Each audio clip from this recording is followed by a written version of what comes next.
Welcome to K-State Online. I'm Mason Voth. That is Drew Galloway. We are here at day one of Big 12 Media Days in Frisco, Texas. Ford Center at the Star, the training facility of, my wife would want me to say the Dallas Cowboys cheerleaders since she's fascinated by that show on Netflix. She doesn't care at all about cheerleading or anything like that. She just, for whatever reason, that show fascinates her. Obviously for me, I'm a fan of a football team that practices here. Never have won anything of consequence in my lifetime, though, so get off my back. I'm just a tortured Cowboys fan. K-State got to come through here today. We talked to everybody except for Avery Johnson. You're saying, wow.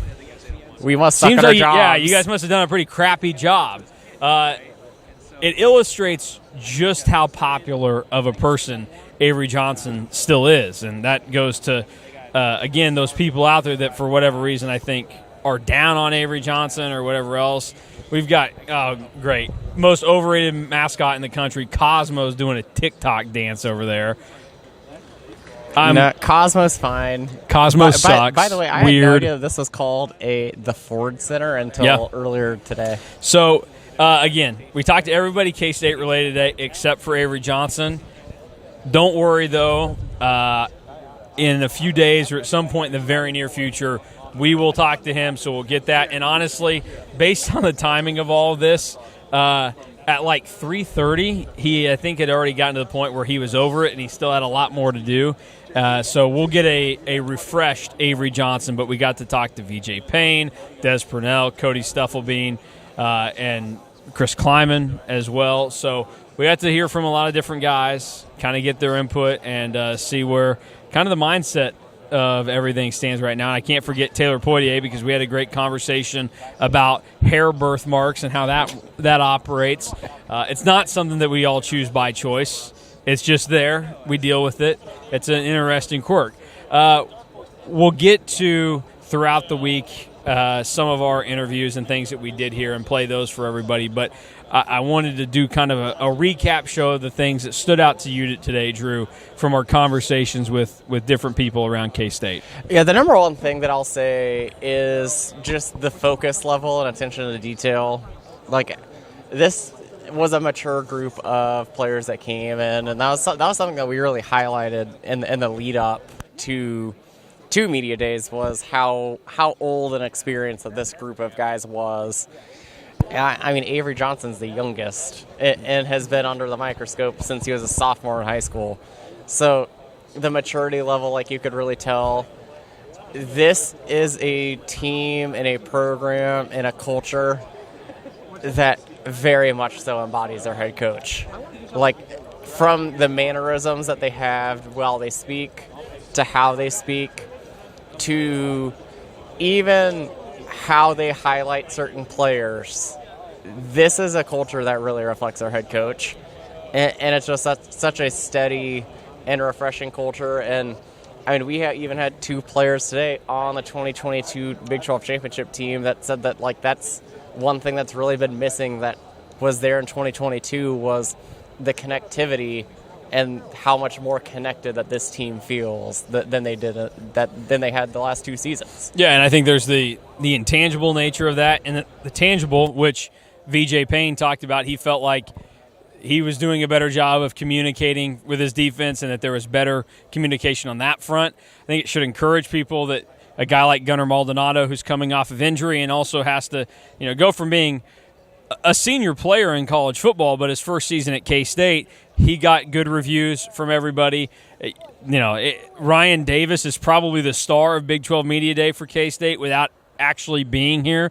I think everybody we talked to, everybody brought up Ryan Davis, from Wyatt Thompson, from his observations, to every player, offense or defense, and then certainly Chris Klieman had great things to say. Yeah, there's three players that have stars by their names, and two have exclamation points.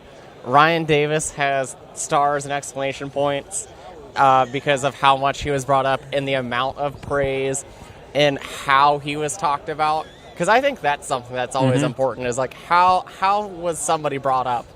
Ryan Davis almost every single time was brought up by somebody affiliated with K-State or a player or Coach Klieman as somebody that's not getting enough credit or enough praise because they think that they could really be a star this season. And Ryan Davis was that. And then the other player that has stars and exclamation points from my notes is John Pastore, because of how the way that Chris Klieman talked about John Pastore. Like, he made it sound like John Pastore is very, very much in contention to start it from day one in Ireland after missing a large chunk of this past season. So I think that was encouraging. And also, like with the Pastore front, that makes for a very, very interesting battle along the offensive line, because the other person that has stars by their name is George Fitzpatrick. Yep. Because George Fitzpatrick was talked about to the point where Chris Klieman even went up on the podium and essentially said, yeah. George Fitzpatrick's our starting left tackle. And then on top of that, he said the one guy that will never come off the field is Sam Hecht. And we saw that last year, too. Sam Hecht played the most snaps out of anybody on the offense. Which makes sense season. as a center. Yeah. So that's 3 offensive line spots already spoken for, and we know that there is a large stable of guys that either K-State has brought in or have been here for a decent amount of time now that will be looking to get to that spot. So that'll be a fascinating thing to follow. Another thing to watch as the offseason rolls on, and Chris Klieman said this won't be decided until we get to Ireland. We thought it might be alarm bells ringing when K-State added a JUCO kicker last week. It definitely is. Chris Klieman said that kicker will not be decided until they reach the European continent, which is concerning, to say the least, about what's going on in that position. So there's a lot of that. He also mentioned Lincoln Cure, where I think people are interested. Where is he going to be? It's clear to me that Chris Klieman goes, we know that he's one of the best athletes we have. And that's clear. I mean, he's 5-star status from 24/7, one of the best players in the country last year. You want to get players like that on the field quickly because they're difference makers, whether you're in the Big 12 or the SEC. And Klieman basically said it's going to just be about how much he can handle that we throw at him. But, you know, it may not be 40 plays that he sees in Ireland, but he's definitely going to play in that game, and they're definitely going to give him every chance to be on the field a lot this coming season. Yeah, I think that makes sense because, like Chris Klieman talked about, he's 230 pounds but runs like a wide receiver. Like, there just aren't a lot of guys that are built like Lincoln Cure. The other thing that I really think that we should hammer, because it's something that caught my eye, and I was thinking a little bit more, and I don't think that he has ever said this. I think that he said that it's improving. But Chris Klieman said that this is the best wide receiver room that he has had at K-State, depth-wise and talent-wise. And I think that's something that just needs to be talked about because it's a room that really had a reset. Jerron Tibbs wasn't exactly a proven commodity at Purdue. Like, the more that we dug into his Purdue tape, we really started to like him and turn that corner. But we heard good things about J.B. Bradley, heard good things about Jace Brown, as always, because I think that he's just a steady force. But hearing that it's the best talent and depth that K-State has had at receiver since Klieman has been here, I think that really means something going into year 7. Absolutely. So here's what we'll do. Everybody that we talked to today, you're going to be able to hear coming up from the K-State side of things. So Chris Klieman and the players, you'll hear all those in this show right here. Tomorrow we will have another show from Big 12 Media Day where we talk a little bit more about the media perception. We had a fun conversation with Wyatt Thompson. We'll step out of that. We're going to talk to Matt Berry from ESPN as well, and whoever else is floating around that we can grab to kind of get a look at how, there's one thing to hear from players and then coaches from your team, but also outside of that, all these coaches in the Big 12 for the most part all respect each other, really like each other. They're very complimentary. So what can you always glean from that? But we'll hear from some of the media members that are going to craft their own opinions. But we'll start by letting you listen to the head man himself, Chris Klieman, the head coach of the Wildcats. Here's what he had to say to us earlier today at Big 12 Media Days. K-State head coach Chris Klieman with us now late in the day, so we're getting you probably worn out a little bit. It's getting close. Yeah, you've been dressed up for probably far too long. I'd rather be dressed up than have the players. They were in that dang uniform for 6 hours. Yeah, that couldn't have been very comfortable.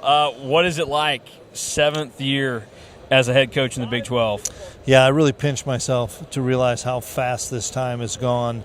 How excited we are to enter year 7. Think our best football is in front of us, and we're continuing to build. And we've had really good teams that, 22 Big 12 championship, won 9 or more games the last few years. But I know there's more in us, and I think our guys know that too. So I want to hit on that kind of off the jump, because one of the things that I thought last year people, to some extent, unfairly kind of jumped on were your comments after the Iowa State game, when you were very clearly, like, you were aware, you're a smart guy, you like to win.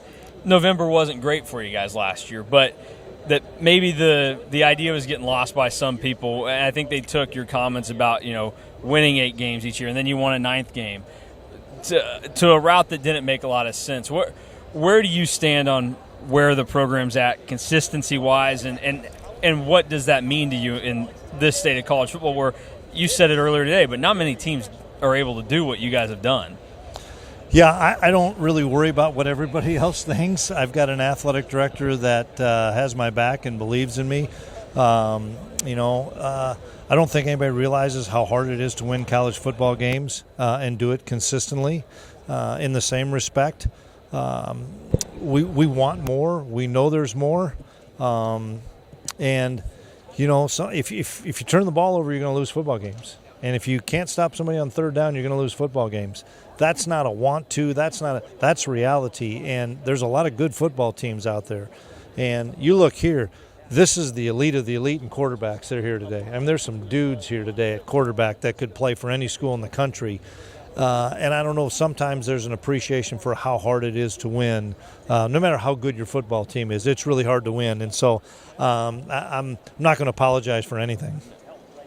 There's some scheduling quirks this year, starting off in Ireland, playing Army later on in September, then also having a Friday night road game all in the first month. How challenging has that been to kind of prepare for that first month? Well, control what you can control. We don't have any say over any of the start times, any say over the dates of the games. We knew the Ireland one was coming, and we didn't know until, late spring what time the game was. But, everybody's going to have difficult schedules. And so, for us, it's preparing our team to be the best we can, to go over to Ireland to play the best football we can, and then come back and be able to reset regardless of the result. We have to be able to reset. Difference is we're going over to Ireland, and I think it can be perceived as the Rate Bowl. Well, we don't have a month off after that. Before we get into winter conditioning, we go right back at it. So I've talked to a lot of coaches that have gone over there and won and had poor seasons. I've talked to a lot of coaches gone over there and lost and had great seasons, because you just can't put it into that one moment. We're going to put everything into that game, but one of us is going to lose that game, and there's still 11 games left. One of us is going to win that game, and there's still 11 games left. And so, it's a big game. It's a conference game, but there's a lot more of football, and that's why I don't want to be a roller coaster where you play great and then you play bad for 2 weeks, or you lose that game, you run for 3 weeks and you lose. We've got to have consistent play out of our guys. And then you lost two starting safeties from last season, bringing in Quay Moss and Gunnar Maldonado from the transfer portal. What drew you to both of those two guys? Different guys. Quay Moss was a Division II kid that I thought was really hungry when you watch him on film, and we had him in on a visit. I thought he was really hungry, and I thought he was a kid that could help us. Thank gosh he was here in the spring, so we get to see him a little bit, and he'll be a big impact for us.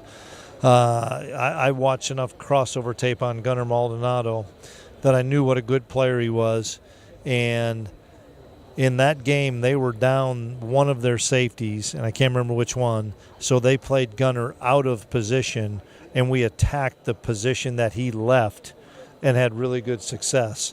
So I knew what an impact he was, because he upgraded the kid that got hurt, but they fell apart at the spot that they had lost him at.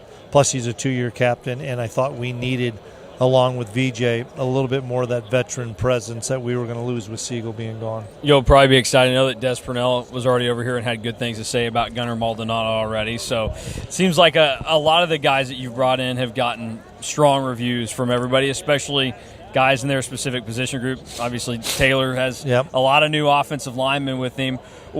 You mentioned already that has kind of been a focus for you guys, is to make sure you're fresher in that unit as the season wears on. How do you feel like, at what point in this process are you in accomplishing that goal with getting guys worked into the system and kind of lining up what that depth and rotation will look like? Well, for starters, we vet everybody that we bring in pretty well, and we get them around our players so that we get the right kind of guys in that fit our culture and fit our locker room. I'm excited about the offensive line that we have coming in. George Fitzpatrick came in the spring, and he's an immediate guy. You could tell that after 1 week of practice that this kid was going to be a guy that was going to fit and play a lot of snaps for us. The other three guys we're going to learn about because we didn't get to see them in spring. And we also didn't have, Cody Stufflebean and some of those other guys. So it's going to be great for us to build chemistry in that offensive line against a really good defensive line, because you guys know we have a bunch of really good defensive linemen back. If we can hold up an offensive line against those guys, we're going to hold up against a lot of teams in the Big 12. We have more bodies there when you throw the Andrew Line gangs that have played a lot for us. John Pastore is very underrated. John Pastore is going to be a really good football player, and he's healthy now. Then you put those transfers in there. You throw in the Gus Hawkins, Navarro Shunke, Kyle Rockers, some of those younger guys that are going to be really good, but maybe needed a bridge-the-gap guy a little bit. It gives us more bodies. The only position that for us you just don't want to take off the field is Sam Hecht. That's your guy with your quarterback, makes all the calls. Sam's a great football player, one of the best in the Big 12. So around Sam, there'll be a lot of movement to try to get more guys experience. Well, let's get to your quarterback then, because I think that's another thing that people like to talk about and focus on. And obviously, Avery's got the talent and a lot of other things to be a big star. Where have you seen him make strides from that first year as a starter through this offseason and getting close to starting his second year as the number one quarterback? Yeah, I think the first thing you look at is you look at him, when he's walking around here. He's put on about 18 pounds of muscle mass. He looks stronger, looks leaner. He's faster. He's heavier. He's also a year older. He's a junior. He's an upperclassman. He's played a lot of snaps now, pre-snap, post-snap. I think that's where he's going to make the most improvements of what he sees pre-snap, and it matches the post-snap. And then just decision-making. You play 13 games, and I thought he had a really good sophomore season. I know there's more in him. He would tell you there's more in him. But having all that experience of those 13 games and then being back with Matt Wells again for another year, which I think is a really critical factor, and he's got the guy in the room with him that's going to call the plays. And we're upgraded. We're better than we've been at wide receiver since I've been here, with more depth and the guys that transferred in, as well as the guys that are currently in the program. We've always are going to have really good tight ends here, and we're going to be that same spot again. And we've got a handful of backs led by Dylan. So I don't think Avery has to put the weight of the world on his shoulders. And I felt like sometimes last year he felt like he had to. And I know he's not going to have to. And Wells is going to put him in great positions so he doesn't have to. Maybe something that's gone a little bit unnoticed has been replacing Chris Tennant at kicker. And how has that gone so far? It's a work in progress, and we will not know that probably till we get to Ireland, honestly. We've got a handful of guys vying for that position, Leighton Simmering being the oldest one that has got confidence now after his first 2 years in the program. I'm excited about Leighton, but we have a couple other younger kids that we're going to give the opportunity to. That'll go all the way through camp, and we'll put him in a lot of pressure situations. But Chris was a phenomenal kicker and did a great job for us. And then Coach True leaves for USC, and then instantly Ray Thomas was hired. Yeah. So what drew you to promote Ray Thomas from within? Yeah, I guess you guys have been around me long enough. If we lose somebody, if there's somebody to elevate from within, we're going to elevate from within. I've been around Ray for 4 years. He's a rising star, and I knew he was ready. I saw the way he handled the guys. I saw the way the guys responded to him for 4 years. And if I went and found somebody brand new and changed everything, what would I be telling our players about what my belief in that system was. No different than when Colin left, or when Courtney left and we hired Colin. When Colin left, we hired Connor. When Connor left, we hired Matt. Go back to when Scotty Hazelton was here for 1 year. He left, we hired Clanderman. That's just kind of what I've done because of loyalty as well as continuity. And what am I telling the guys if I got to make all these changes? Well, on that front, we're in the building that probably houses the office for your offensive coordinator last year. I tried to call him. He's out of town. Well, so's Gene, apparently. Yep. A couple vacation guys, I guess. What has that transition been like to Brian LePack now moving to offensive line and the hiring of Luke Wells? Yeah. Everybody was sad to see Riles go. He's the best offensive line coach in the country, and I've said that, and somebody finally believed me, and the Dallas Cowboys hired him. So hated to see Riles go, but in the same respect as a friend, because Riles is one of my best friends, I love to see him go, to have this opportunity. Brian LePack was brought in my mind, and for me, with this in mind. Brian was coaching tight ends, but he was an O-line coach, coaching tight ends, and did a great job. Tight ends have been really good.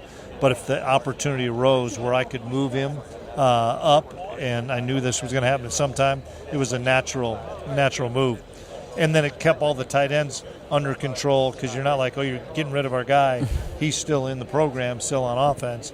And then not many people know this. Had we not hired Brian LePack, we probably would have hired Luke Wells a long time ago. But Brian was in the program. The pedigree that I have is bring the guy up and keep the guy that's in the program. So then when we moved Brian, the easy call was to Luke, and it was done pretty quickly. On the tight end front, loaded room for you guys. Yep. They were mighty successful last year. They all come back, and then you add a guy by the name of Lincoln Cure that's also pretty good. What's the expectation, and what have you seen from those guys, including Lincoln, who hasn't been around for too long yet? But well, the expectation is really high for those guys. We've got a lot of depth in there. Got a lot of guys that have had tons of experience with different skill sets. You know, Swanee does stuff different than Oak and Lofton, and Will Ancio does stuff different than those guys.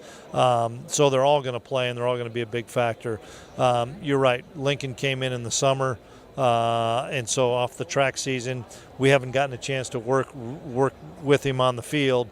I know that we've had some meetings with him. Luke has, and he's a really sharp guy.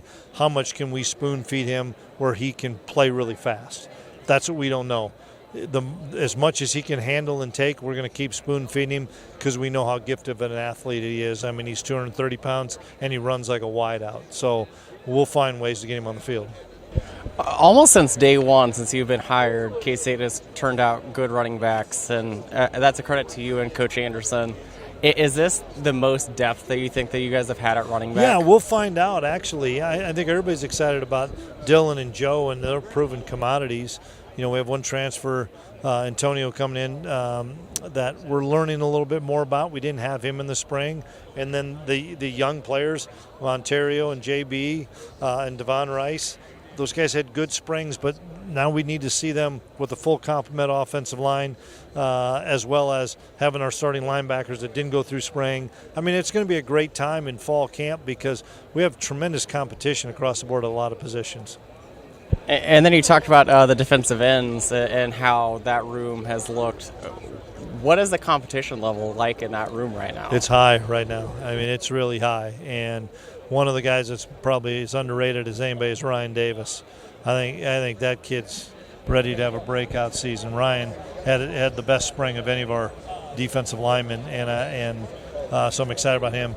Chidi Obiizor had a great spring. Jordan Allen had a great spring. We've got so many guys. Then you got guys like Stuff back, and we have Travis Bates back. We got a lot of guys back, so we'll do a good job rotating guys in there.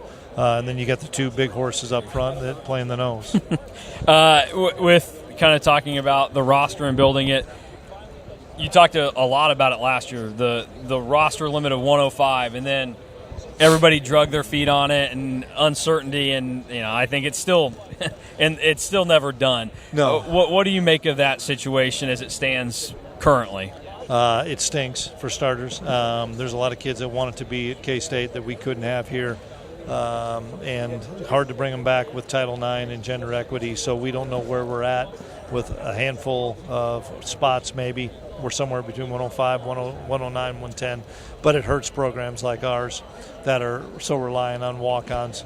You were at our camps this year. We didn't offer any walk-on kids. First time ever in my career as a head coach. I'm sure the first time ever in Coach Snyder's career. He would. I mean, everybody.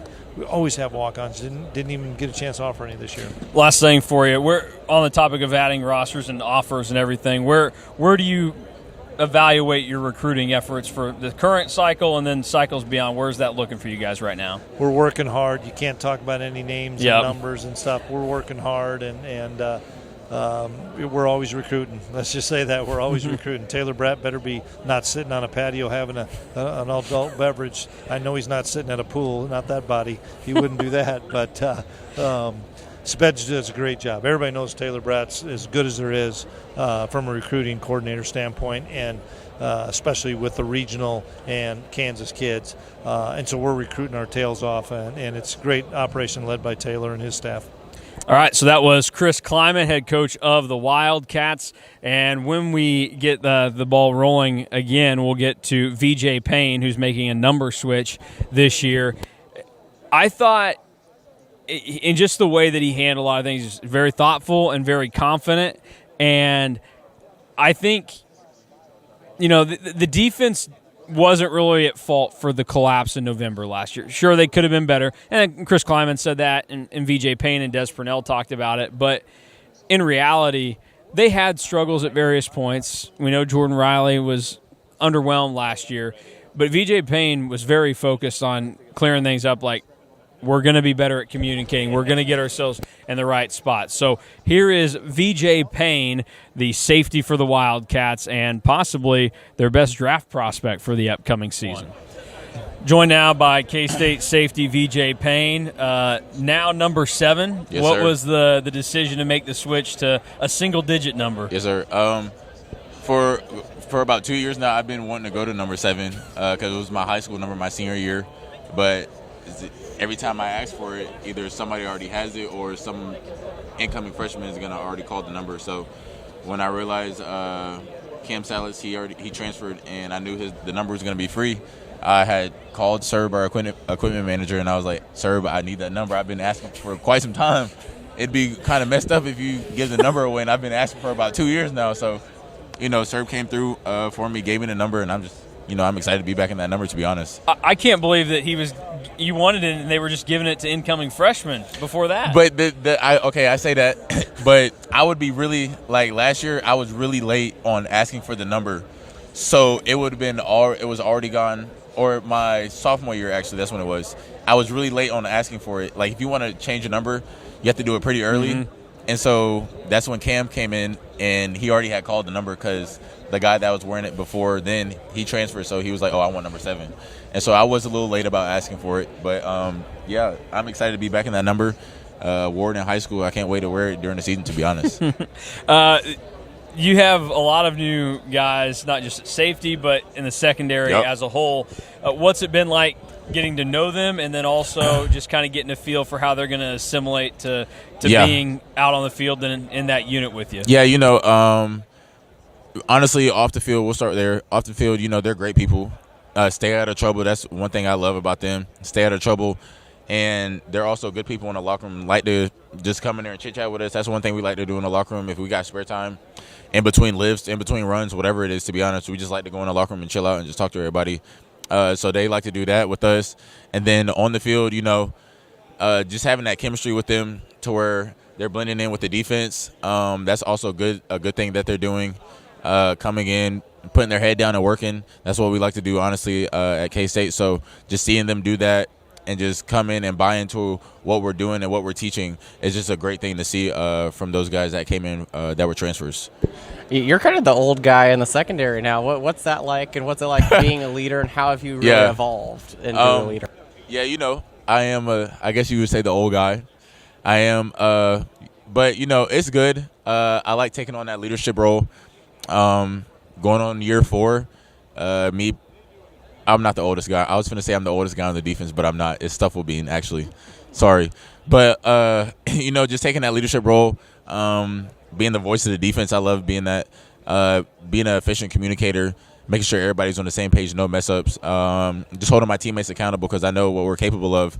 And once I get everybody on the same page to know that we're also capable of things like all the goals we're setting, we can fully achieve those goals. We just got to get on the same page, and I got to make them believe that they also know that too. So once I get that and get that instilled in their minds, we're gonna be a good defense. I'm excited.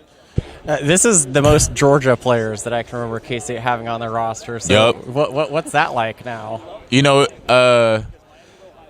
because when I first got here, I think it was there. One thing about K-State, they do recruit a lot of Georgia kids, and they do come here, actually. Because my freshman year, it was like 4 or 5 of us in there in the locker room that was, like, from Georgia. Now, when I got there, I was like, dang. I was like, people, like, I would have thought I was the only player from Georgia that was there. But, honestly, there was, like, 4 or 5 other DBs, actually, that came to K-State that was from Georgia. And now we got let me see, Jack, he's from Georgia. Who else? We got a lineman from Georgia. We got a running back from Georgia. So just seeing the Georgia guys, you know, I love to see people that's from Georgia, honestly, just come in. I know Georgia kids are going to love to work. And you just love seeing that, them just coming over to K-State and just, you know, not minding that home's all the way like a cool 13 hours away. But, you know, they just going to come. They're going to come into K-State and love what they know. And, yeah. You mentioned being a good communicator and leader on the defense. Do you feel like that's an area where at times last year you guys as a secondary maybe had some either miscommunication or just not fully grasping, this is where I need to be or what I need to do and be in position to make a play? Yeah, that is one thing that we had time to time last year. MAs, missed assignments, that can be miscommunication or somebody just doesn't know what they're doing, honestly. But mainly it's just making sure that we're all on the same page from the time to the ball snaps until the whistle blows. That play right there, we all need to be on the same page, and we need to do that for how many plays that we have on defense. And I think once we do that and once we get on the same page, and that's where I'll also saying that chemistry of the new guys, because they're going to be playing some snaps, and then just guys that's been here previously, getting them on the same page, we're going to be unstoppable, I believe, because once we do that, it's going to be a wreck for the Big 12 offenses out there that we're playing, so I'm excited. Another thing that you had mentioned was another Georgia guy, and Jack. Yep. You and him both had pretty big plays last year at Tulane. Yes, sir. You also had a big pick late at Colorado. Yes, sir. Where does the knack for the big play come from, and which of those moments did you relish more last season? By far, my favorite out of all my picks and all my big plays was for sure the Tulane game, because 2022 when I first got here, we had lost to them, and we didn't play them my sophomore year, and then our junior year we went down there to New Orleans to play Tulane. And, you know, just having that game-sealing pick, it was a great feeling, honestly, you know, because losing to them again would have been heartbreaking. You know, it would have been terrible. But, you know, sealing that deal, Jack having that scoop and score was big, too. Also, Maine punching the ball out when he was rushing the quarterback. You know, everybody had their own factors in the game. That was the big thing about it. And you just love to see everybody out there making plays, playmakers making big-time plays when it needs to be done. So, yeah. I also shouldn't forget that you came down and made the final knock on Jalen Daniels to close out the KU game this year, too. So, yep. You were always in position, it seemed. Yeah, you know, that play was also a great play. Always beating Lil Bro. That's what I call him. I'm going to keep calling him that, Lil Bro. But, you know, having that game-sealing sack. Also, my roommate, Toby, he was there to help me. People don't realize that he was also there to help me on the play. He was just rushing the quarterback. Quarterback got out the pocket. He cut the quarterback off, helped me track him down, honestly. You know, props to him, given he has a high motor. Love to see that out of him, helping me out on that last play because, you know, it's a team sport at the end of the day. I didn't do it by myself. Toby did help me out on that play too, so, yeah, I'm good to see that. You've played all 3 safety spots at K-State so far in your career. I have. What has been your favorite of the positions to play? Strong safety. I love strong safety. You know, I get a little bit of both worlds, being in the pass fit and then also being especially in that run fit. So strong safety is by far my favorite out of the 3 positions that I've played at K-State. Who are some of the offensive players so far that have given the defense some fits during the spring and then into summer workouts? Yeah, a guy that just came in, Tibbs, great route runner, great deep ball threat, honestly.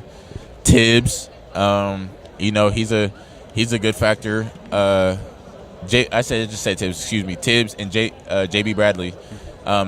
He's a transfer too. Seeing them guys come in, putting their head down, working, fitting in with the offensive scheme, and then also, them three, or the three is JB, Tibbs, and Jace. Them three on offense is going to be a dynamic trio right there, and I'm excited to see that in the fall. Do you have any memories of JB Bradley playing at Texas Tech against K-State in 2023? I honestly don't, but I do remember him being there. I do remember him being there. I do, but honestly, I don't have any memories from that game. Honestly, I don't. We'll test you on the offense one more time. Okay. Have you noticed any differences in how Avery's operated this year and how maybe he's improved? Yeah. With him being a quarterback, you need a quarterback that's going to be cool, calm, and collected when it's pressure, and I feel like that's something that he does great when he's in the hot seat. 2 minute on the line, he's gonna go make a play, honestly. So I have no doubt. And Avery being cool, calm, and collected when that time comes, that's one thing that he does great. And then also being a voice of the offense, you just love to see that. A couple of questions that I want to talk about that are not so important or hardcore. What was the nastiest fan base that you've encountered so far in a road game at K-State? Like nastiest as in just like trash, dirty? I mean, it depends. I mean, Des Purnell and Cody Stuffle being remembered in 2022. Let me get Texas Tech. TCU throwing trash on the field. That would be trash. But in terms of maybe things they've said to you or trying to rattle you guys. Okay. Well, I'll put this. Texas Tech, by far, them throwing tortillas is the craziest thing I've ever experienced. I've never, when I first got here, I didn't know that that's a thing that they do during games. And when we first got there, playing them at their stadium, I'm like, why are we throwing tortillas right now? What's up with that? But I guess that's just something they do. And then to answer your question, I'll just say Texas Tech. What's been your favorite road venue experience? Atmosphere-wise? Atmosphere, anything along those lines. Or maybe you show up to place and you go, man, this is actually pretty accommodating for being a visiting team. I'll say somewhere that had a nice stadium. I'll say Houston, their locker room was big, but as of stadium-wise, I'll say Colorado was a pretty nice stadium to play at. I'll give them that. It was a good stadium to play in, a good atmosphere to play in also. Who is somebody on both sides of the ball that's not getting talked about enough that's going to have an impact this season? On both sides of the ball? Yeah. A guy that I keep saying is Ryan Davis on defense. High motor. Great player, honestly. And going to get the quarterback, he had a good sack last year against Shadur during the Colorado game. Good in the run fit. Getting off blocks, all that. So, and then on the offense, I will say, let me see. On the offense, I will say somebody that doesn't get enough recognition is, my fault. I'm kind of going blank. Let me see. Offense, I will say, I'm going blank. I'll say Money. He's a running back. Just came in, freshman, puts his head down to work. During the spring, he was doing his thing, honestly. Actually, two of them. Money and then Joe Jackson. Also a hard-nosed running back, puts his head down, don't mind contact, don't mind running through somebody's face. So those two people on offense that I feel like are going to be a good factor to the offense this upcoming fall. You gave us the reason why you switched to 7. Why was 19 your first number? Number 9, honestly, it was a number. It was either that or 34 or 43 or 47 or something. Those are bad numbers. Yes, very bad numbers. But I don't know why I picked 19. I guess it was just like a lower digit number, so that's why I picked it, and then I just stuck with it, to be honest. Everybody said they liked it. They said I repped the number, so and then for my last year, I said I want to go back to 7, so that's what I'm going to do. Do you feel like as a position group, DBs get blamed the most out of anybody on the team? Oh, for sure. Yeah, by far.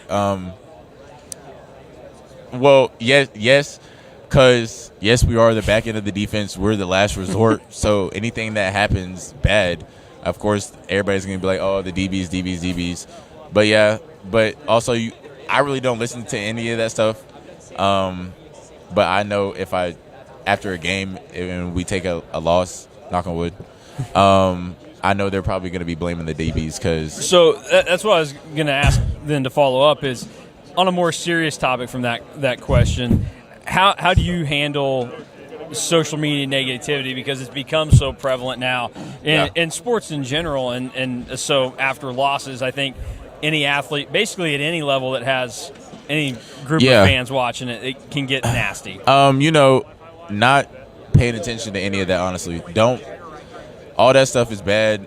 If they're not in the locker room, if they're not a head coach, if they're not your position coach, any coach that's in that locker room, anybody that's in your facility, you shouldn't be listening to them, to be honest. That's how we go about it at K-State. Don't buy into it. They're just fans. Yes, we love our fans, but I know sometimes last year they wasn't too hot about us taking a loss, and you can't buy into that stuff at all, because then it's gonna affect how you play, because you're like, oh, the fans are gonna say this, rah. You can't do that. So just don't buy into it. Leave it alone. Don't even give it the time of day, honestly. I got another fun one for you. We all saw Marquise Siegel light up the NFL Combine, especially in the testing in the 40. You are one of the faster players on the team. Would you say that you are the fastest, and are you faster than Marquise Siegel? Yes, I am.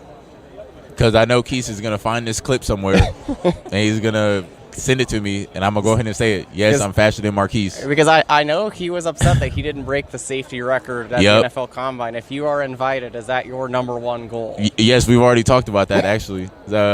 He said he was going to break it. He didn't. He was very close, but close isn't enough.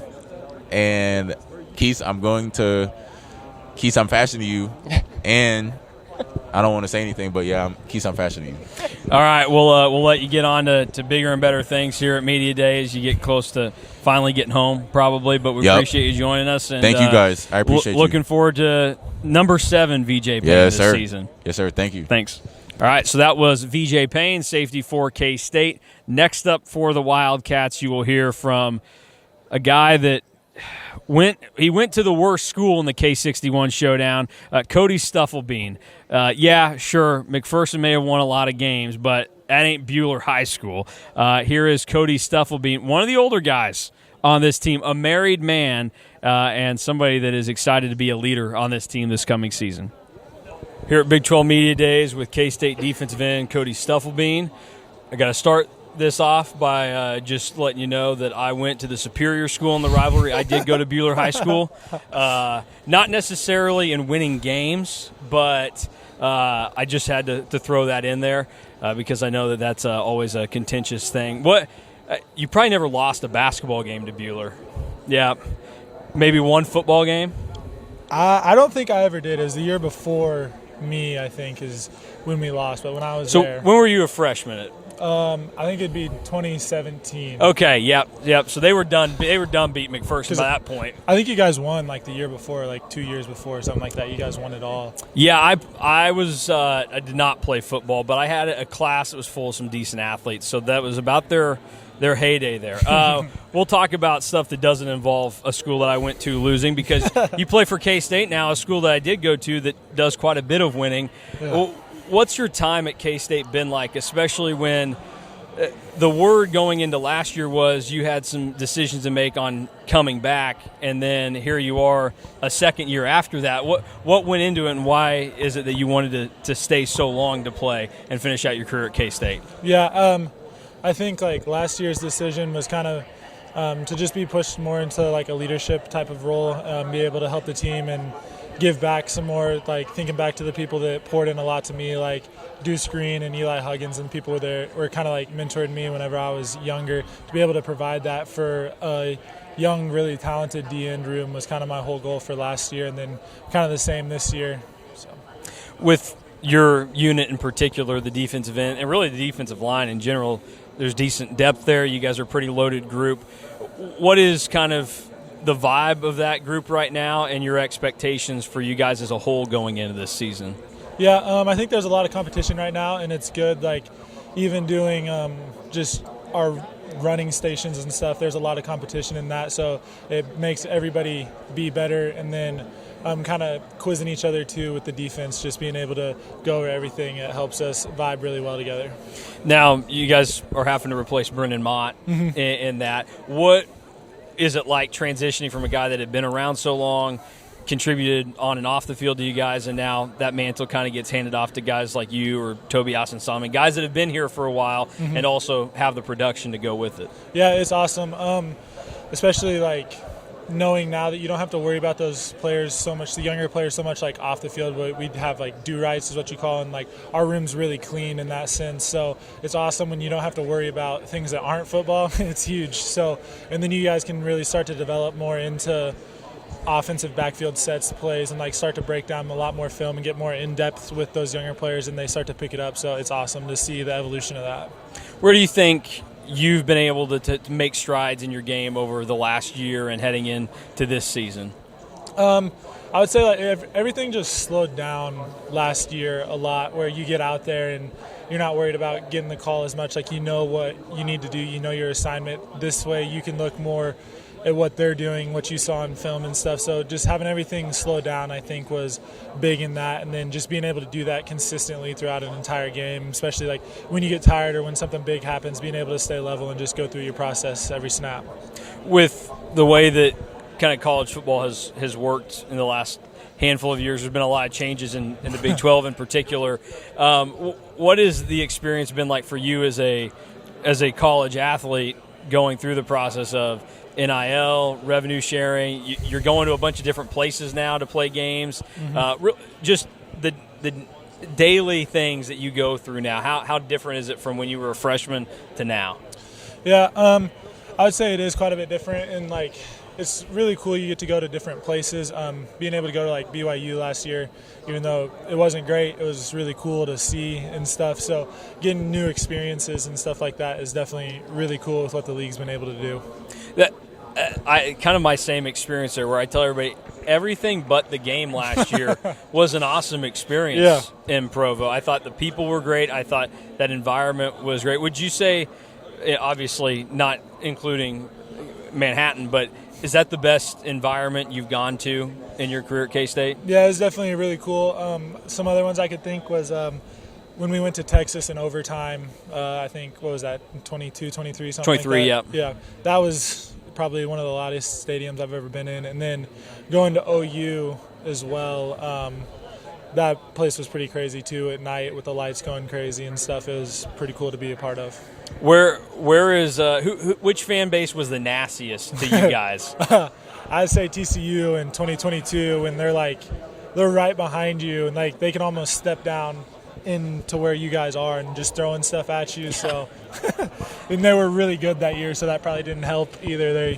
And it was another night game, so you get a lot of daytime to do festivities that give that. You feel like you guys have played a ton of night games the last 3 years? Yes, especially like when they're far away too. Like every time you're coming home, it's late. I remember like Colorado, we didn't get home till like 4 or 5 because you had to bus an hour to the airport. BYU is the same thing. We didn't get home till like 3. So there's just a lot of night games, and then with the conference getting bigger and you have to travel further away, it's kind of crazy. It feels like your coach has a preference on when you guys kick off. He seems to like 11 a.m. What is your preferred kick time? Home and away, because it may vary based off where you're at. Yeah, for sure. I would be perfectly okay with like the 2 o'clock, 2:30, somewhere in there, where you don't have to get up early and you just go through your day. But like the night games, they're okay at home, but like when you go away and you don't have a whole lot to do, you just sit there in the hotel room all day just waiting. So it's not a lot of fun. Is that a difficult thing to do then? Because I know that was some of the conversation the 23 season when you guys go to Stillwater and lost on that Friday where it's a day earlier than normal. There's a waiting process for that night game. Does it make it difficult to have that time leading up to the game and sitting in a hotel room as opposed to an environment that you're comfortable and used to in Manhattan? Yeah, I think it's definitely different. One thing that we kind of do a lot is sometimes we'll be able to go to a high school or some type of field where we can have like walkthroughs and get moving around kind of so you're not just stuck there the whole time, but still like you get back from those and you'll eat and then you'll probably have like 2 to 3 hours depending on the kickoff time. So it's still like you get that break, but it's not as bad. So we've been able to do that and make it a little better. Not necessarily what fans or outsiders might think, but for you personally, what is the best play that you think you've ever made at K-State? The best play, I would say a lot of people probably don't know, but like in PAT, that one was pretty big. Like even though I'm just blocking, like I remember I had some choice words given to me the week before that I didn't do a great job, and then like once you do bad, from which coach? Coach Riley. And so he informed me that I wasn't doing my job quite well enough. And then when you get when you display that on film, especially PAT, like that's where the heat comes from. So like I remember we went to West Virginia and it was just every time there was 2 or 3 people right over the top of me and I was just getting smoked. But I mean, I did my job a lot better and it kind of went away after that. So that was probably one of the better ones. A couple of other things that I'll ask you more, I guess, on the fun side of this. Drew pointed this out. What's the backstory to why you don't wear gloves during a game? I don't know. I just never really wore them in high school unless I was on the offensive side. And then I kind of got here a little bit. And you go through a couple fall camps and stuff, and those gloves start to smell terrible. So, and now, like, I've got my hands calloused enough now where I don't really bleed or anything, and I always keep my fingernails short, so none of them rip or break or anything anymore. So now it's just kind of a lot easier and a lot less things to worry about. It's funny you mentioned the smell of those. My youngest brother, we were at the Buffalo Wild Wings Bowl in 2013, and Ryan Mueller threw him his glove going off the field, and I remember the smell of that in the car. With the Ireland game coming up, how excited are you for that experience, and do you have any concerns maybe about the lead up to that process and the travel and the time difference and all that stuff? Yeah, I think just kind of trusting in what our people are doing as far as from like nutrition and kind of weightlifting and all that stuff to make sure we're in the best shape we can be for that. And from what I've heard, it's not terrible going, but when you come back and it's the next week and you're trying to get reacclimated to the time, that's when it gets really rough. So I don't think Ireland will be terrible. I don't really know, though. But then coming back the next week, trying to get your sleep schedule back is what's going to be kind of rough. Do you have a favorite K-State player that you didn't play with, that wasn't your teammate? So somebody that maybe played at K-State before you that you look at and you say, that would be my favorite K-State player of all time? I'd say I definitely grew up like watching CK. So just being able to watch him and then get to be with him a little bit and experience like what he's all about is definitely an awesome experience. And you guys both probably a small group of Wildcats that are married as players at K-State. Do your teammates ever like give you anything about that? With, I mean, I'm married, so I have to manage having a wife and stuff too, and I know how that can be. Did they ever give you, like, I don't know if they refer to you as like an older guy or something like that? Like, they give you any smack for it? Yeah, I would say so. It probably doesn't help that I am one of the older ones on the team too, so it kind of just plays into the narrative. So it's not great all the time, but you definitely hear some of it. Not quite as old as Taylor Poitier, though. That's exactly right. I'm not the oldest one on the team. We made a comment. We were building graphics earlier, and it said entering his 7th season at K-State, and I said, that's not something you normally put for a player. You put that for a coach, not a player, typically. Yeah. Last thing that I'll ask you here, if you could add one new uniform element for you guys, what would it be? So a different helmet, a different jersey, anything. Since we know you're such an accessorizer with your no gloves. Yeah, I know it. I would say, like, I personally like the lavender, so being able to have something lavender I think would be pretty cool if it's on a helmet or a jersey or totally different, alternate, something lavender would be cool. Awesome. Well, that's Cody Stufflebean, defensive end for K-State. Appreciate you joining us. Thank you very much. Thanks. All right, we appreciate Cody Stufflebean and what he gave us today. Next up, the eldest member of this team. We laughed when we talked about it beforehand, Drew. I wrote, entering 7th season at K-State. That's normally something you write about a coach, is like how long they've been around. And sometimes you don't even get that for a coach. Like, Taylor Portier has been at K-State almost, if you go and include when he committed to K-State. I think that Chris Klieman has been affiliated with K-State for maybe like 10 days longer than Taylor Portier has. Taylor Portier, longer career at K-State than Frank Martin. We got to talk about a lot of things with him coming back. He's a player that, again, 2019 recruiting class. He was here on the 2019 team. In a possible 74 games that he could have played in his career, he's only been able to play in 31 because of a lot of injuries. We talked about kind of that process, decision to come back and do another year. Is there fatigue with school? And, of course, as I mentioned earlier, we had a long discussion about random light spots in your hair. It was great to talk to, another man from a marginalized community. We don't get a lot of talk these days, but it's something that awareness should be raised for the group of guys that Taylor Portier and I fall into. But here is the K-State offensive lineman. Back at Big 12 Media Days, K-State offensive lineman Taylor Portier with us. I think we can confirm oldest player on the team. Yeah, oldest player for sure. 7 years. Tied with Chris Klieman for time at K-State. What is that? What's that experience like, though, to not only be in college that long, but be around your coaches for that long? Yeah. Obviously Connor Riley is gone now, but Chris Klieman's still there, and a bunch of them are there from the get-go. Yeah, no, it's really cool, honestly. Being around them for that long, they feel like family to me, honestly. And even though they leave, like, they're still always family to me.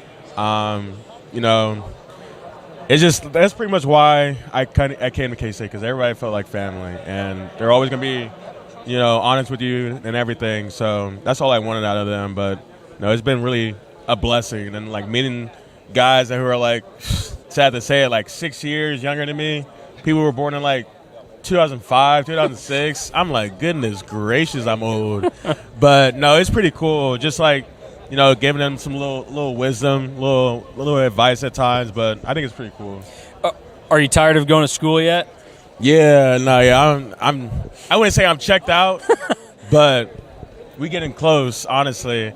But I enjoy, I'm here. I'm still getting my school, getting my master's, so trying to finish. Yeah. Trying to finish, man. With, kind of on that path and thinking about being around that long, obviously it's because of the injury history. Mm-hmm. The talent is clearly there for you. So how tough is it that you've had to go through as much of that as you have, and to now get to this point where last year had to be pretty rewarding, playing the entire season, and now you set up for this final year? Yeah. So I was like, those two knee injuries, it's just like it sets you back. So I feel like a lot of people don't understand. Like, you have to like completely like start over and like learn how to rewalk, learn how to run again. Like, it's the most time consuming and mental like issue ever. Like, but it's a blessing from like, within that whole thing. It's always disguised to be the worst thing ever, but it always come out a blessing. So. We haven't asked you the question that you've probably gotten the most today. What is it like now with Brian LePack as the new offensive line coach? It's really cool. A lot more different than Coach Riley, but that's a good thing, honestly. Like, when he left, I was really like sad, because I was like, my last year wanted him there, but I'm truly like, he's in Dallas, coaching the Cowboys, and I couldn't say how cool that it is for him. Like, that's always going to be a coach's like dream to coach in the NFL, and I'm truly happy for him, because the amount of things he's done for me, like he's showed me the way. He showed me enough of like things I needed to learn like throughout the time I was there. So I didn't always just always need him, but like the stuff he put into me, the stuff he showed me earlier in my years, like help build a foundation for the other offensive line, and that's all I really wanted. And then like with Coach LePack asking me ideas like what we would do from back then and what we could change now to make things a little bit more better. And it's a blessing in disguise, honestly. It hurts to see him go, but I love to see him succeed. So, from the outside, this seems like the most depth the K-State offensive line has had in a long time. What is that competition like in that position group right now? It's really competitive right now. We got depth. We got depth for sure. Left tackle, left guard, center, right guard, from across the whole line. We got competition. That's really cool to see because Coach Klieman has always been emphasizing just like getting guys reps within the game so we could spill some players to make sure that when we come off the field, we're able to be fresh when we go back in, so we could be fresh to play until like the end of January. So making sure guys are, staying healthy and staying fresh throughout the whole year. And to that point, that's kind of part of what Coach Klieman, I think, thought maybe the issues in November came down to last year. Do you guys as offensive linemen take offense to that in any way, or did you kind of see that yourself that, like, man, it would be nice if, a few of us here or there could get a couple of extra blows and we had guys we could get into the game and rotate a little bit more? Like, how did you view that? I mean, for me, honestly, I would like to play every down, there is. Honestly, I like to play every snap. But, to make it more sense, like, to make sure, like, we're fresh throughout, like, the whole entire season makes a lot of sense. So, it's kind of like a give and take a little bit. But if it was my thing, I would love to play every down. Like, honestly, like, I wouldn't be taken off the field unless, there is a blowout or something like that. I assume, though, that you take it from a standpoint of it's not that we don't believe in you to be out there. Mm-hmm. It's just that, long-term, trying to preserve you guys a little bit more. Mm-hmm. In terms of all that, and we talked about the injuries, for a player like you, does that go through your head on a constant basis, or are you to a point where you don't think about it once you're out there on the field? I was talking to this with my other teammate, my Travis Bates. So he's torn his ACL at one point, and I was talking to him like it's so hard to let that that mindset go. Just like, am I ever gonna get injured ever again? And you kind of have to like. At times, it does cross my mind, and I don't want to go through that ever again, And it crosses my mind sometimes, but before the games, I have to just let go and just be at peace, just play the game, and just whatever happens. Just I'm out here to play freely, and never to have negative thoughts in my head, and so I try to not to have that in my mind, but. At times it does cross it sometimes. Also, just from the outside, it looks like there's a lot of defensive line depth. So who are some of the defensive ends or defensive tackles that have given you guys some fits during the spring? I would say Toby,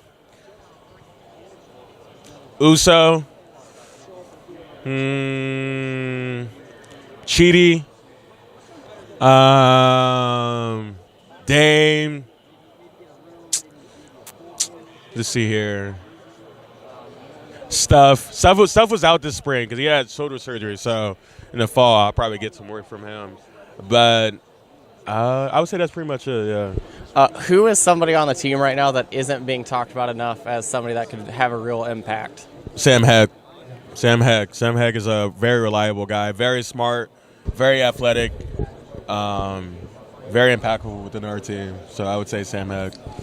We've asked the guys so far today, is there a specific play in your career that you look back on and say you're most proud of how you performed on that specific play, or you would call it your best play that you've made, whether it's something that you were supposed to do and you executed it great, or you maybe picked something up and kind of how does that look, especially for an offensive lineman? I think people have a hard time quantifying this position. It might be the toughest one for the average person to understand. No, it's like I told me, I'm like it's like playing chess. Like you gotta know, you gotta have a move for. I'm like you gotta try to make a move from what they're doing. It's a quick thing that happens within those things. In the game scenario, I don't know. It's just you're kind of playing freely. A lot of people think, oh, you're just blocking. It's a whole thing trying to understand what the heck's going on with an O-line. But a certain play, I would say like the Colorado game. I would say like the whole Colorado game. Like we had to adjust so many things within the whole game, and in the Rutgers game, I would say that too. When we played Rutgers, it was a lot of adjustments, and we were able to pick things up. We knew what they were doing at times, so I would say those 2 games.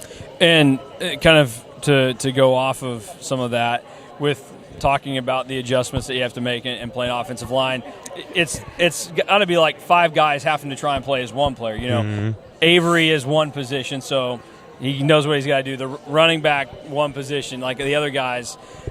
As an offensive line, you guys are bringing in a lot of new pieces this year. How confident are you that the 5 that are on the field at all times are going to be able to kind of be in sync? It seems like what there was in years past for you guys. I mean, shoot, if you're out there, that means we trust you. And then, like, if you're out there, I'm going to have full trust in you. And that's what we've been working on this summer, just trying to get extra film and making sure that we all know, like, if this happens, like, we know what to do. Like, no matter what situation we're in, I know I'm going to be able to trust my guys because those are my brothers, and I know that they want to be as successful as they can be. So, I got to ask you this because we both have something in common. We both have light spots. I was about to in our say, hair. I was like, is that a and so birthmark? I was going to ask, is that something that you've done artificially, or is that just natural? You've always had. Oh yeah, is this all right? So, yeah, we can see it. Yeah. So, if you guys see this, so this is a birthmark. If y'all thought I had dyed it, you're wrong. My past life, I probably got struck by lightning. I don't know what happened, whatever happened. But so it's like passed out. So like my grandma has it, and my mom has it, and I have it. So it's. So, see, I'm the only one in my family so far that we know that has it. But, yeah, that's something I've had it. When I was first born, I was, like, very light blonde, so they couldn't tell. But probably by the time I got to, like, first grade, it was starting to become noticeable. And you probably go through this just like I was to be curious. People were like, oh, do you do that for, like, fashion or whatever? I was just like, I don't really care what my hair looks like. That's just – it's always been there. Yeah, no. You know what's crazy? A bunch of my teammates, like VJ, for example – he asked me probably not too long ago. He asked me if I dyed it. I'm like, you've been my teammate for this long, and you just now ask me this. So like, if you don't know, just ask. Don't just assume that I dyed it. Like, who's gonna dye the middle of their hair white, like platinum white? Like, come on. No, I was born with this. I was born with it. Like, yeah, I've had this my whole entire life, and I was like embarrassed by it when I was younger. But as I grew older, I learned to love it, honestly. Yeah, it made me who I am. It's kind of just like a cool, unique thing to have. Exactly, yeah. So, yeah, definitely. I was like, you know what? That's something I got to ask about since I've dealt with that my whole life, too. I don't know how I can follow that up, honestly. That was. What do you have in common with what you got? Apparently nothing. So everybody says that they're the best on the team at something. Desmond Purnell told us that he's the best singer. What are you the best at on this team? I wouldn't say. Man, I would say I'm up there with the singing. Shoot. And I'm a big Daniel Caesar fan, Let's see here. I can't say his name because we were just playing him. But, man, I love to sing. Let's see here. I wouldn't say I'm the best. I suck at video games. I'm cool at cooking. Honestly, kind of. But I'm 24. But, like, I've always sucked at video games. I play Fortnite. I used to play 2K and Madden a lot, but, like, I would just put those sliders up all the way. So, like, I wasn't, like, good. I was just, the game would help me out. But let's see here. I'm okay at fishing. I can't really golf. Man, I'm going to have to take that singing spot. I can hit some notes. I used to be in the choir back in the day.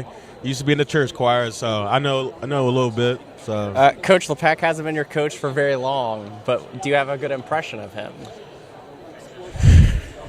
What's crazy? Let's see here. Just maybe that he swears less than Coach Riley? Oh, a lot less. So he's kind of like, so how you do this and this. You guys see that video? You guys know what I'm talking about? You sure?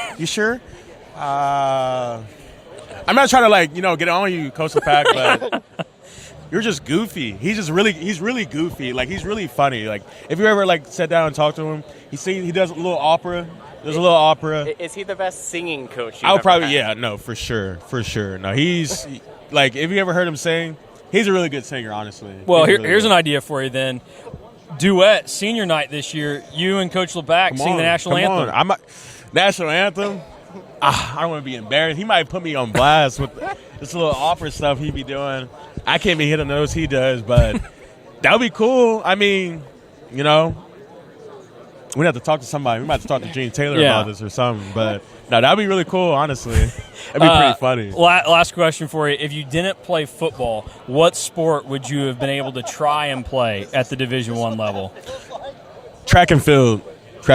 I was a really good discus thrower. I got like some letters, but like, which was crazy because I was really good. I don't know. I really wanted to do track. I love track and field. I love to throw the discus. That was my favorite thing to do. And, you know, this football took over. Shoot. All right. Well, we appreciate it. We had a great time, and I'm glad that we got to the bottom of what's going on with your hair. I appreciate it. Thanks. All right. So that is Taylor Poitier, the oldest member of K-State's football team, and maybe their history. I don't know. Might have been some guys that came back Daniel from like World War Green II is close. that they were probably like 30 when they finally got to go to school. I don't know, something like that. Did Daniel Green, because he didn't get to K-State for a year, might have ended up being older than Taylor Poitier. Yeah. So we'll see. Taylor Poitier talked about being 25 and how when he's got teammates now that are saying they were born in 2006, that's something that like media members say, like, oh man, I can't believe, you know, this or whatever. You normally don't have teammates in college football saying it, but Taylor Poitier did, and he was fun to get to talk to. And that's another guy that, you know, we talked about 3 offensive line spots kind of being nailed down. I would imagine that Taylor Poitier is probably out there snap number 1 in Ireland. Him and J.B. Nelson probably finish out the first 5 on the field against Iowa State, but even though he's come back, it's not a given, and it was nice kind of hearing his take on the offensive line rotation that is being implemented this year. Last cat that you get to hear from today went to the wrong Topeka school. Yeah, I was going to say, boy, you want to talk about a couple rivals just rolling through here. Drew Galloway was not excited to talk to a Hayden Wildcat. He wants more. Okay, let's relax. That's not how it went down. But he would have liked to have seen a junior blue. It's just, I don't know. Our schools aren't really cranking out next level talent. No. So let's hand it over to a school that is. Former Topeka Hayden Wildcat, Des Purnell, who Drew asked about transitioning early in his career from safety to linebacker, and he told us why he liked that move and a lot of the other perspectives he has as one of the older members of this K-State defense. Back at Big 12 Media Days, Mason Drew Galloway here with K-State linebacker Des Purnell, one of the senior members of the defense. You've got plenty of experience under your belt, and what's it kind of like? I mean, you guys have a unit now at this point, has played a lot of football at K-State, probably feels pretty confident where you're at, but you're here at Media Days, and it seems to be that you're deemed to be one of the leaders. So what's that experience like for you? It's really humbling, I'd say. Over my time here, just understanding that you just really have to take each day just separately by itself. You can't really think too far ahead or just think too much in general. You just have to react to what's happening each and every single day. You've played in a lot of football games over the last 3 years. How has that experience kind of built what's coming this season for you, and maybe some areas where you've tried to improve with? I mean, you've already played a pretty strong career, so how do you get better off of that? Reviewing my film off of my previous years, I'd say. Seeing what I can do better, seeing what I did bad in the past, seeing how I can make myself better, and then obviously just asking for opinions from my coaches and my other teammates. Your unit also has a lot of new faces in it, especially younger classmen. So who are some of the younger linebackers that have stood out to you so far? Younger linebackers-wise, I like our new 4 freshmen that just got here. I can see Ralph Ortiz. He's a transfer that just got here. And then Darian's really coming along as well. You transitioned from safety to linebacker way back when. So what has that transition kind of been like, and what is the main difference for you, like now playing linebacker than when you first started at safety? I don't have to be as patient. Usually at safety you got a little bit of yardage. You can just be like more patient. But me, I'm just like I see it. I just want to go get it right then and there. So being that close to the line of scrimmage really helped me out in my career. What would you say in your career has been the best play that you made? We asked Cody this, and it doesn't have to be something that fans would immediately go, oh, he made this big play. Something to you personally, like he mentioned that he made a nice move on a PAT block at one point after he said Coach Riley chewed him out the week before. So what moment for you sticks out to you as your best play at K-State so far? Probably my favorite play is my first ever play in college football. It was a punt block by Seth Porter, and then it was my first play ever. I had to scoop and score. Can't really think of anything else to top that. Was that against West Virginia, or who was that one? No, that was West Virginia was 21. That was Marvin Martin, and then mine was it?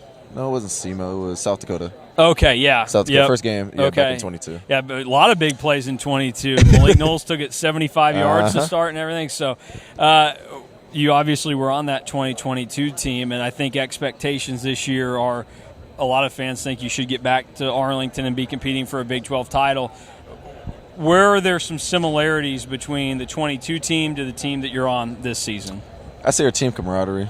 Just everybody coming together. I feel like in that team, on that 22 team, we couldn't skip a beat at all. Like everything, and plus like our leaders on that team, like Deuce Green and Will Howard and everybody was like, if you make a mistake, it's okay if you make a mistake. Just don't let two things happen twice, and just learn that each play is a different play. Just attack each play, and just have fun. Do what you do best you can.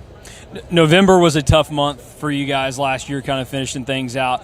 I think the offense probably sputtered a little bit more, but do you feel like there were areas where you guys defensively had some struggles too that you had to pick up on, and how do you improve moving forward? Yeah, I felt like we got really stagnant during that month because we had a great few months before that, and once we got to that point, I just felt like everybody was just like either hitting a brick wall or just getting really stagnant with themselves. So understanding that, we have something to prove each and every single play, each and every single game, that we need to go out there and beat every single team best as we can. Who are some offensive players that have given the defense some fits in the spring and then a little bit during the summer workouts? Well, Dylan, Avery, you know Jace. But for me, it's probably I've been liking how Tibbs and JB Bradley have been doing. I was wondering if that was where we were going to go with there. And then also, we talked about young linebackers. Who are some of the transfers that have really stood out so far? Just not just at linebacker, but everywhere. I'm really liking Gunnar Maldonado. He's coming back off an injury, but I can really see what he's going to be doing in the fall for us. He's going to be a phenomenal safety. We didn't do this with Cody Stufflebean, but we talked about it because we always want everybody to do their best position coach impersonation. Can you give us a Coach Standard impersonation? It's probably the way he says.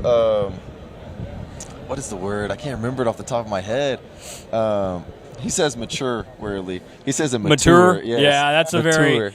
That's I think once you get north of 50, that's just how you say that word. So he says it. I'm like, why is he saying it? And he continues to keep saying it. I'm just like, okay. Yeah, my dad used to say that when I was growing up, and it makes the word far more uncomfortable than it needs to be. I'm like, oh, dude, you shouldn't say it like that. But yes, no, that's great. That's a good pickup there.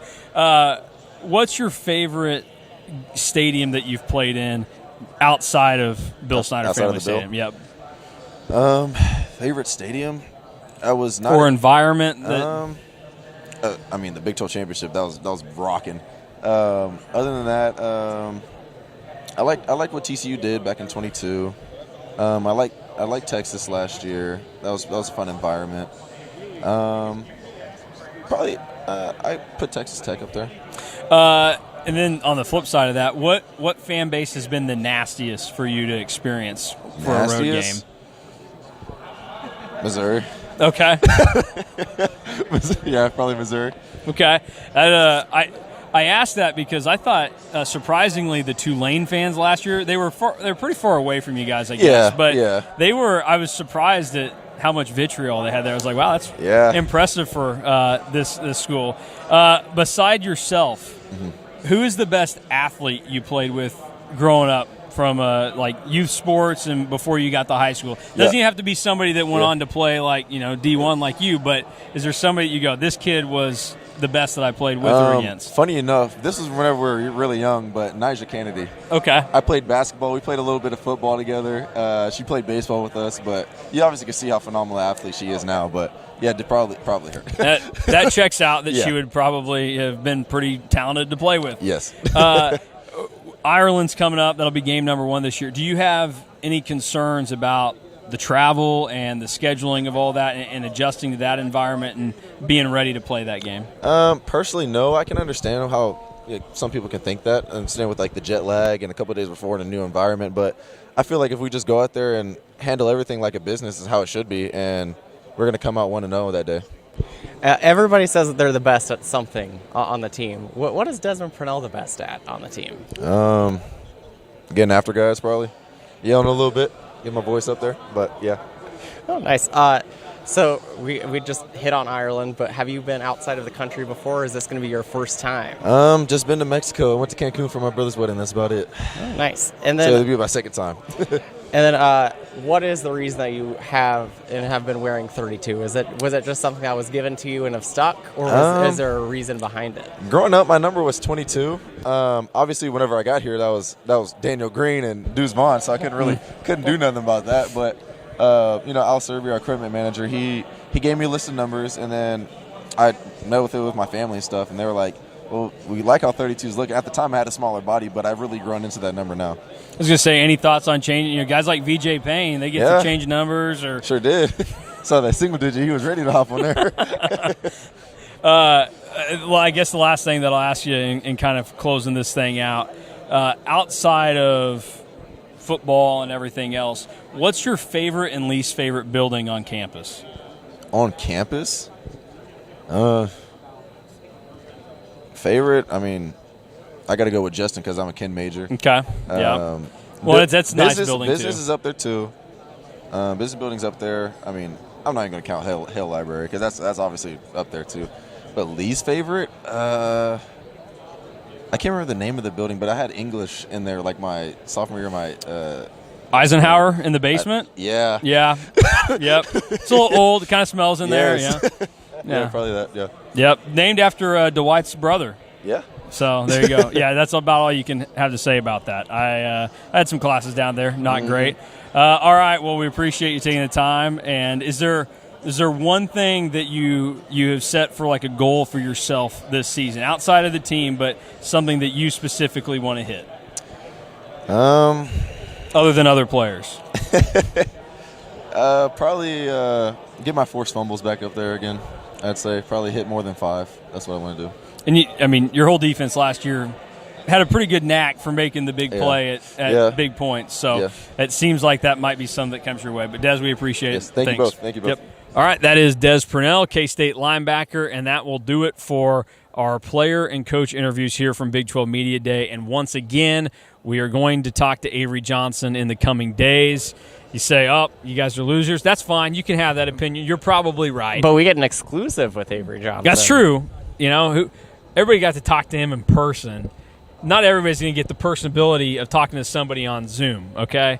So that's he'll be fresh, he'll be ready to go, and probably very much prepared for what we're about to throw at him. Because now his teammates on the flight, and they say, man, our favorite interview today was with the KSO guys. They seem like awesome dudes. And just Avery Johnson has to go to sleep now and think, man, I didn't get to talk to those guys today. That sucks. So I hope he can get some good rest over the next couple days and be ready for when we talk to him. But we'll have that coming up. And then tomorrow we'll have Day 2 coverage from Big 12 Media Day for you. But that will do it for today on the video and podcast side. Don't worry, though. Plenty of stuff is getting ready to come your way over at On3 and KStateOnline.com because we got plenty of K-State sports content going on over there because there's a lot of good nuggets from today and stuff that we're still going to be sifting throughout the night, throughout the rest of the week because there's so much going on down here. I think Chris Klieman, I don't think he took the wrong job. Not every coach in this conference can say that, though. So, boy, every year one coach steps in it at Big 12 Media Day. And Scott Frost didn't admit to drinking and driving, but drinking and driving for his career, maybe. I don't know. Yeah, I mean, he certainly acted like it was a drunk move of him to accept the Nebraska job, so that can't make you feel very good if you're, like, oh, I thought you were one of us. Scott Frost didn't seem to appreciate it. no, that was a wild thing that was said. Like, there are parts of me that is like still shocked that a coach would just be that transparent. But honestly, it's kind of refreshing. I do enjoy a good. Hey, I'm not going to turn down, somebody saying that their time at Nebraska sucked. All right, for Drew Galloway, I'm Mason Voth. Thanks for watching and listening to K-State Online. We will be back again tomorrow with more content from Big 12 Media Days.